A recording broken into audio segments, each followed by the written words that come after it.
Once upon a time, there lived a wise man. He was the head of the local administration of a small village. Everyone respected him and his views and opinions were well regarded. Many people came to him seeking advice. His son, however, was very lazy and wasted his time sleeping and spending time with his friends.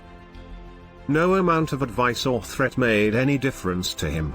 He wouldn't change at all. The years passed, and with time faded the youth of the wise man.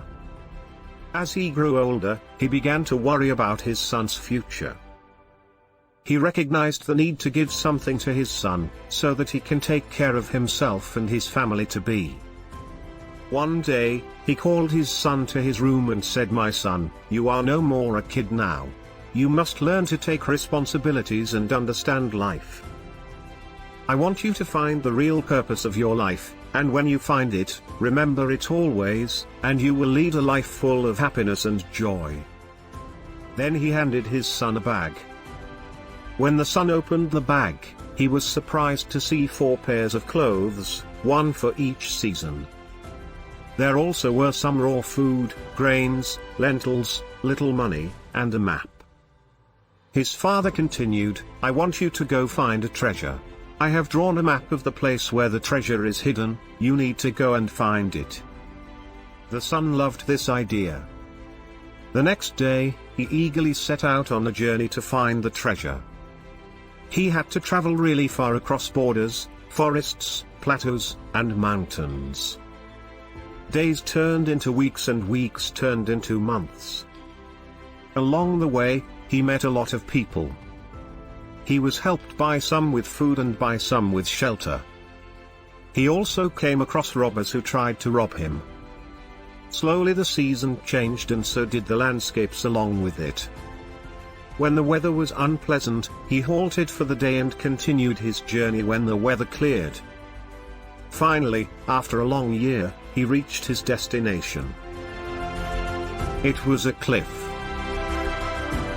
The map showed the treasure being placed below the cliff under the tree. Upon spotting the tree, he began to dig the ground. He searched and searched around it, under it, on it, but found nothing. He spent 2 days looking and digging for the treasure. By the 3rd day, he was so exhausted that he decided to leave.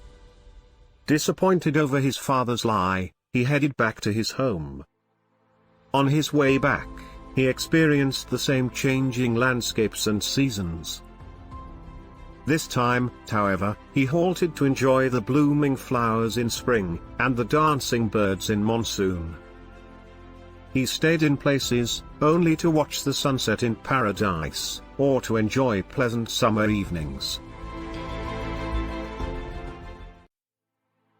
Since the supplies he carried were over by then, he learned to hunt and make arrangements for his meals.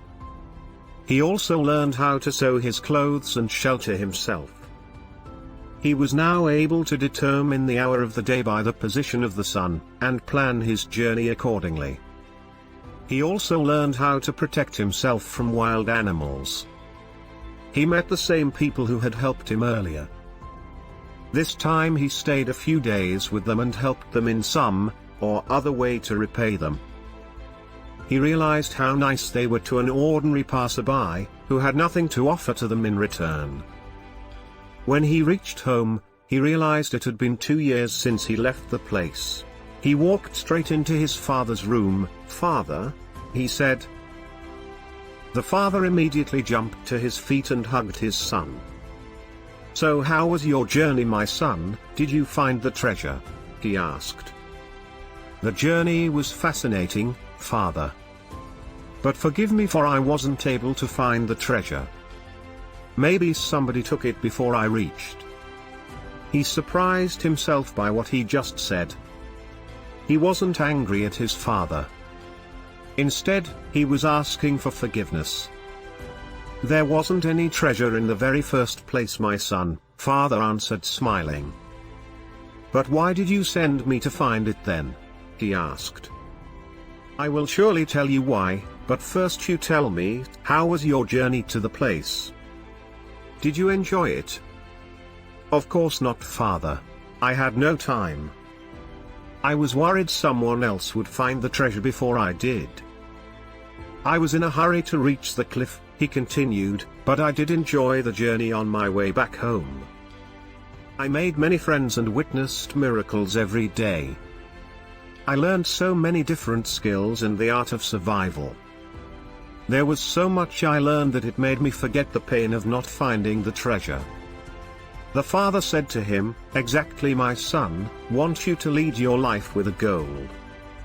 But if you remain too focused on the goal, then you will miss out on the real treasures of life. The truth is, life has no goal at all, other than to just experience it and grow with it every single day. The purpose of life is to live it, to taste experience to the utmost, to reach out eagerly, and without fear for a newer and richer experience. It is when we set out in life without trying to associate any meaning or greater purpose to it, that we find the treasure of true joy in each moment."